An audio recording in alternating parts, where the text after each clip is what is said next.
Hello everyone, my name is Chase, and welcome back to the Drunken Rancor. Today we will not be doing a breakdown video, and instead we will be doing a what if of sorts. Now instead of doing a what if where we change what a character does, instead we're going to be exploring different ways to use a technology, or in this case, a creature, in Star Wars Legends. Now this will be part of a series where I explore different applications of Star Wars tech, building up to an ultimate video where I rebuild General Grievous to be completely unstoppable. So as always, pour yourself a glass of something good. I'm drinking Larceny today, and let's begin. Today we are going to be discussing the Yasalimir. At around half a meter in length, they are a fairly large reptile that had a peculiar ability to nullify the Force in a bubble of around 10 meters around them.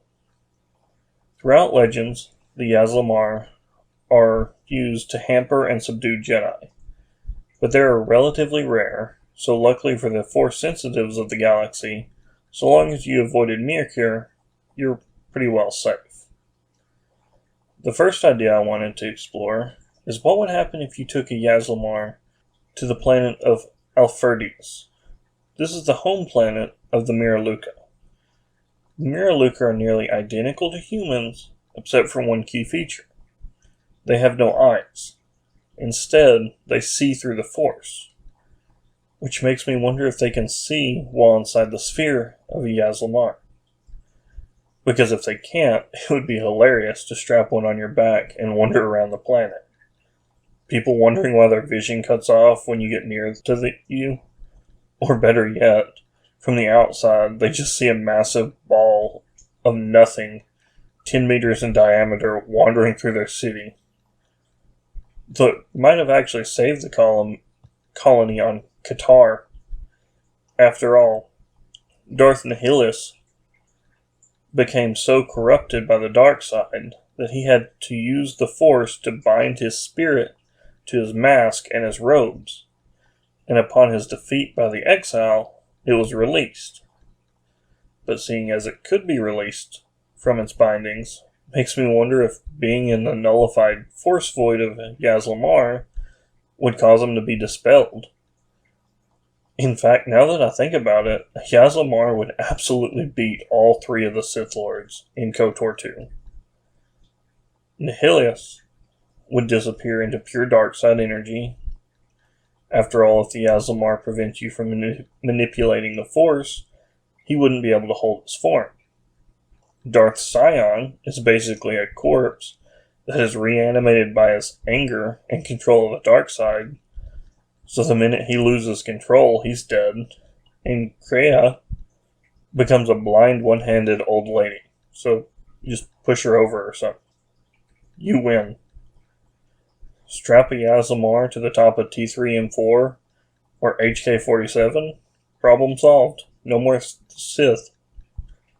Heck, Beador, not to be confused with Barad-dûr, that's the tower Sauron lives on in Lord of the Rings, but Beador could probably hang a Yasalimir in a sack under his little droid and beat all three of them with an Xbox controller. That's a funny image. Sion and Nihilus running from the remote, Scooby-Doo style, as it chases them all over Malachor, ducking in and out of a hallway. In fact, of all the Sith in the movies, Vader and Maul are the only ones that would still be a danger while inside a Yasalimir Force bubble. Count Dooku would still be a skilled swordsman, but without the Force, I doubt he'd be able to block a blaster. And, well, we don't carry swords anymore, because unless you have magic powers, gun beats sword. Which I guess if you're using a gun, then you could probably take Maul too, it'd just be a little more difficult. Vader's armor seems like it could take several shots, and with his enhanced strength, his robotics legs give him... He would probably just tank the shots, then proceed to beat you to death. In fact, I would rather be force choked than have Vader suplex me into next week. Palpatine probably wouldn't be very effective inside a Yasalimir bubble either. After all, it would leave him just an old man. If you were fighting them unarmed, your biggest threat would probably be Vader, then Maul or Savage. I think Maul would have a slight edge because a lot of Savage's massive strength comes from the dark side. That being said, I wonder if he would shrink back down to his normal size if you put him inside of a Yasalimir's force bubble. Dooku would be an interesting opponent because while he is old, he has a lot of training when it comes to martial combat, so he would probably be competent in a fight. Palpatine seems like he would consider things like fighting without the Force as beneath him, and most people could probably kick the crap out of him. Ventress seems like it would be like fighting a bobcat.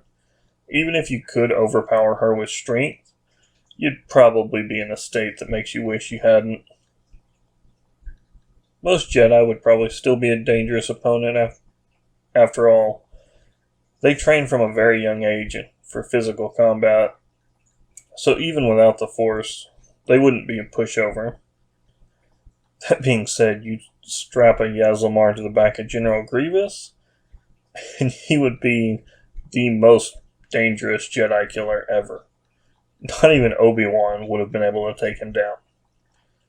In fact, while it probably wouldn't happen this way, it makes me think about the fact that in the Legacy of the Force series, there's a scene where Luke, Jaina, and Ben are on a planet with Yasalimir, and they are traveling over water by jumping from tree to tree. And they can't sense when they're a Yasalimir in the tree, and are unable to use the Force to land, and they keep ending up landing in the water.